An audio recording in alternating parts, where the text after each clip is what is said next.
रब्बे कायनात फरमाए इहदिना सिरातल मुस्तकीम सिरातल लदीना अनअमता अलैहिम। अगरचे मुफस्सिरीन इकराम मुख्तलिफ इहदिना सिरातल मुस्तकीम मा मुराद हजरत मौला अली भी बरतवा, हजरत उमर फारूक भी, हजरत सैयदना उस्मान गनी भी, मुस्तफ़ा जा सब सहाबी इहदिना सिरातल मुस्तकीम या ना। हाँ बिल्कुल। छो अल्लाह रब्बुल आलमीन हबीब अलैहिस्सलात व तस्लीम जे अज़मतुन जो कसम इरशाद फरमायो, हबीब जे ज़माने जो कसम इरशाद फरमायो, ऐं ख़ुद ख़ालिक़ कायनात ऐं वो ज़मानो बेहतर ज़मानो। याद रखो सब नबिन में आला अफ़ज़ल मुस्तफ़ा करीम जी ज़ात आ, ऐं ख़ुद फरमाए ख़ैरुल क़ुरून करनी, मुझो ज़मानो सब खां आला ज़मानो आ। जे ज़माने में मुस्तफ़ा है वो ज़मानो हज़रत आदम जे ज़माने खां आला, वो ज़मानो हज़रत ईसा जे ज़माने खां आला, वो ज़मानो तमाम अंबिया जे ज़माननि खां आला, वो ज़मानो आला जंहिं ज़माने में मुस्तफ़ा जा सहाबा।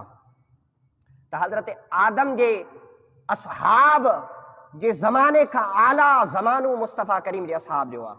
फरमाए ख़ैरुल क़ुरून करनी सुम्मा लदीना यलूनहुम, सभ खां बहितर मुंहिंजो ज़मानो आहे, ऐं जेको मुंहिंजे ज़माने सां गॾु ज़मानो आहे उहो बि ज़मानो बहितर ऐं आला आहे। त उहो कंहिंजो ज़मानो आहे? उस मुस्तफ़ा करीम जे सहाबा जो ज़मानो आहे। ख़ुदि मुस्तफ़ा करीम फरमाए मुंहिंजे सहाबा जो बहितरीन ज़मानो आहे। त मां अर्ज़ करे रहियुमि इहदिना सिरातल मुस्तक़ीम, जेके असां 5 वक़्त नमाज़ पढ़ूं था ऐं केतिरा ई मरतबा ॾींहं में दुआ घुरूं था, त सिधो रस्तो ॾेखार, सिधे रस्ते ते इस्तिक़ामत अता फरमा, सिधे रस्ते ते हला। उहो सिधो रस्तो आहे कहिड़ो? उहो मुस्तफ़ा करीम जो रस्तो ऐं मुस्तफ़ा करीम जे असहाब जो रस्तो आहे।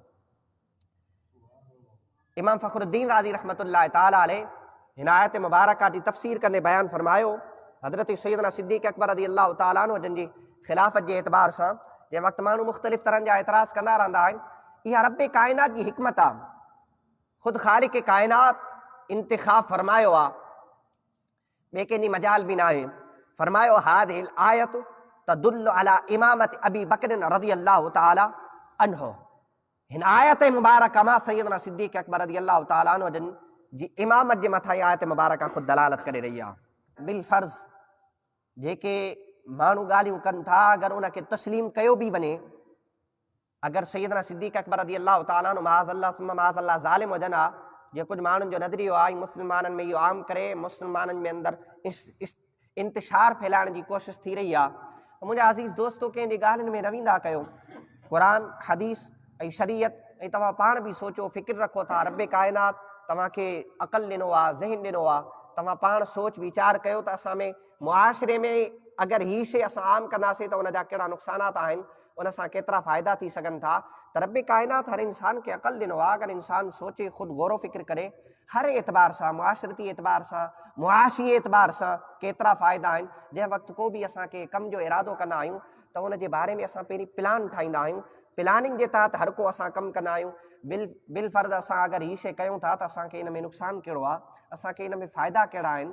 त हिकिड़ो आम अगरि घर खे हलाइण जे लाइ बि असां इहो ई सोच वीचार करे पंहिंजो क़दम अॻिते वधाईंदा आहियूं त अगरि असां हीअ क़दम वधायूं त पोइ असांजे लाइ कहिड़ा नुक़सान ऐं कहिड़ा फ़ाइदनि थियनि था। त अगरि दुनियावी मामलात जे एतबार सां अगरि असां सोच वीचार करे पंहिंजो क़दम खणूं था ऐं फ़िक्र खे अॻिते हलायूं था त पोइ दुनियावी मामलात जी तरह दीनी मामलात ते बि इंसान गौर फ़िक्र करे, तवजो करे, अक़ाइद जे एतबार सां थी वञनि था। उन्हनि ते ॾिसे अगरि असां हीअ जेकी ॻाल्हि कयूं था त उन सां नुक़सान कहिड़ा थियनि था, फ़ाइदा कहिड़ा थियनि था, या आया ॻाल्हि ग़लति बि आहे या सही आहे, कंहिं दर्जे ताईं इहा ॻाल्हि दुरुस्त आहे। त इन एतबार सां इंसान खे अल्लाह रब्बुल आलमीन हर कंहिं इंसान खे अक़ल ॾिनो आहे त जंहिं वक़्तु बि का ॻाल्हि ॿुधे त उन ते गौर फ़िक्र करे, सोचे सम्झे त आया वाक़ई ॻाल्हि शरीयत जे दायरे में आहे बि या शरीयत जे दायरे में न आहे। क़ुरान जे बारे में छा थो चवे, हदीस हिन जे बारे में छा थी चवे, तारीख़ हिन जे मुतालिक़ कहिड़ी गुफ़्तगू करे रही आहे।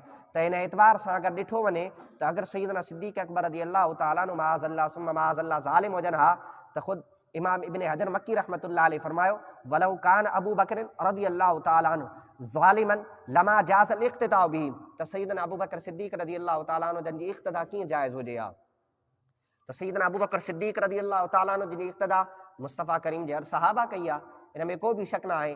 अगरि असां सैयदना सिद्दीक़ अकबर रज़ियल्लाहु ताला अन्हु खे गासिब ऐं ज़ालिम सम्झूं त पोइ माज़अल्लाह मौला अली रज़ियल्लाहु ताला अन्हु हसन करीम रज़ियल्लाहु ताला अन्हु जन बि त हज़रत मौला अली जे ज़ुल्म हज़रत अबू बकर सां ज़ुल्म सां साथ ॾिनो, ईअं हरगिज़ न आहे।